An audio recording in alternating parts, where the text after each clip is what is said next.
ఏ బాటైనా పర్వాలేదంట, సమయంతో సాగటమే మన సింపుల్ సిద్ధాంతం.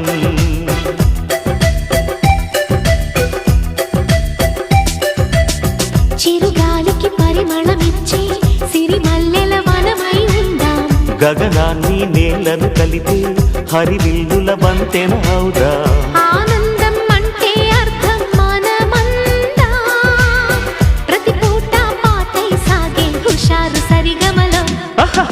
ఎన్నో ఎన్నో రాగాలుండే సంగీతం కాదా, చల్లకి నవ్వుల కేరింత.